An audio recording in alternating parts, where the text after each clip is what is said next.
ヘビ屋を始めてから爬虫類顔になったねと最近よく言われますが、生まれつきです。こんにちは、ヘビ屋のひろあきです。今日は驚くとボールのように丸々習性を持つボールパイソンというヘビを飼うときに飼育者が陥りがちな間違いを5つお話ししたいと思います。1つ目はですね、餌あげすぎです。やっぱりたくさん食べたがるからたくさんあげた方がいいんでしょう。1匹あげたけど2匹あげたけどそれでもまだうろうろして餌を探してるからもっとあげてもいいですよね、その方が早く大きくなりますよねと言われることがあるんですが、そんなことはありません。だいたいうちではですね、1週間に1回ぐらい適正なサイズの餌1匹でいいですよというお話をしているんですけれども、やっぱりあげれば食べる子もいるんですよね。ただ人間と同じで食べるからといってあげまくっていると肥満になったりとか体調を崩したりとか呼吸が苦しくなったりしてしまうので、食べれば食べるほどあげればいいというわけではないということを覚えておいてください。だいたい1週間に1回1匹っていうのを基準にしたらいいので、飼育者が陥りがちな間違い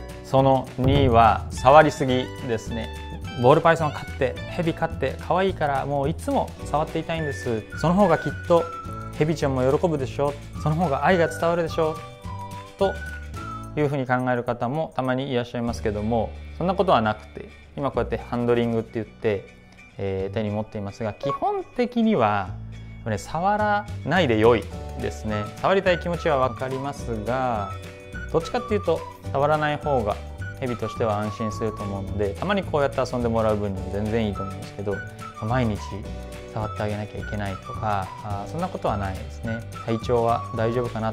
ツヤとかなんていうんですかね、筋肉の張りとかでも体調分かったりするので、そういうことのチェックとかたまにハンドリングをしてあげるぐらいがちょうどよくて、いつも触ってあげないと寂しがるからみたいなことは特にないです。あなたが近くにいればそれで満足してくれる奥ゆかしい生き物なので大丈夫です。ヘビ飼育者が陥りがちな間違いその3は、ヘビちゃんの部屋は大きければ大きいほどいいんでしょう、大きな家で大きな部屋で悠々と飼ってあげたらいいんでしょうという間違いもありますけど、これもですね実はそんなことはなくて、いろんな種類のヘビがいますが、このボールパイソンというヘビはトグロを巻いた状態の3倍から4倍の大きさ、これぐらいかもうちょっと大きいぐらいが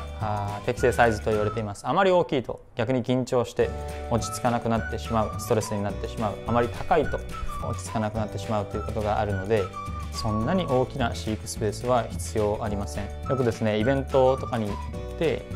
ちっちゃいなんていうんですかね、ショップとかイベントとかでちっちゃいところにキュッと押し込められて、もうそんなの虐待だっていう意見もあるんですが、ずっとあれで飼うわけではないので、ずっとあれだと良くないと思いますけれども、基本的にはですね体が何かに触れているっていうのは彼らは安心するので、あんまり広いサバンナみたいなところで悠々と暮らさせてあげたい、その環境をうちでも再現してあげたいとかは考えなくて大丈夫です。丸まった状態の3倍から4倍ぐらいで十分です。ヘビ飼育者が陥りがちな間違いその4は水についてですね。ヘビも水飲むんでしょ、だからずっともう水を切らさないように毎週日曜日に水を入れて、もうずっとこのまんま1週間ずっと入れておくの、その方がいいんでしょうと考える方もたまにいますけれども、それはですね、良し悪しというか間違う場合もあります。というのは、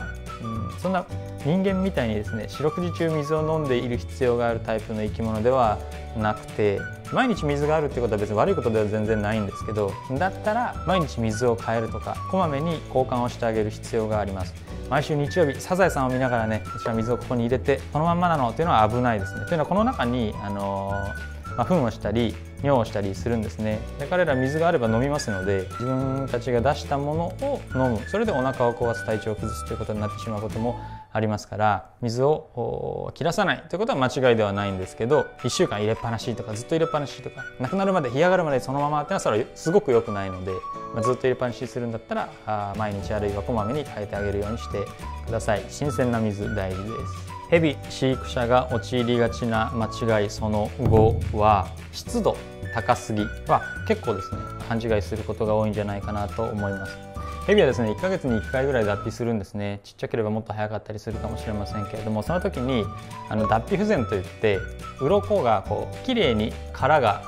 1本の靴下みたいに脱げるわけじゃなくて、パリパリパリパリしてしまう時があったりします。体の水分不足ですね。でその原因が湿度不足なんじゃないかということで、もう湿度を異常に気にする、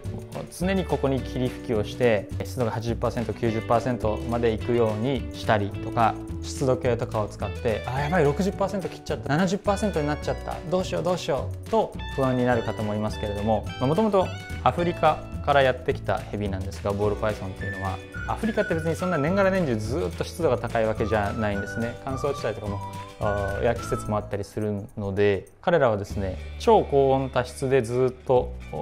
生きるような体にはなっていません。で特に日本はですね湿度の高い季節とかで 80%、90% できちゃうと雑菌の繁殖がかなり進んでしまうんですね。湿度が高いから菌も増えてしまうということなんですが、一般的に書いてある飼育書や一般的に言われている数字ほど高いものを日本で維持しようとしなくても大丈夫だと思います。脱皮不全になったりする、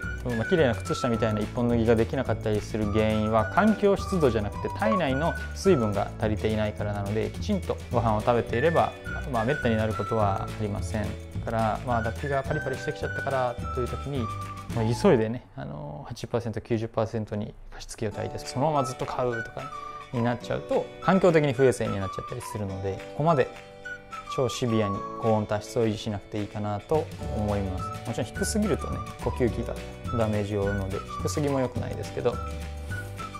ということで今日はヘビ飼育者が陥りがちな間違いを5つお話ししました。何事もやりすぎは良くないということですね。そんなに弱い生き物ではないので、ほどほどに食べさせ、ほどほどに触り、環境についても過剰に心配するのではなく、適正な形でやっていただけたらなと思います。当店の生体在庫状況は概要欄にあるホームページからご覧ください。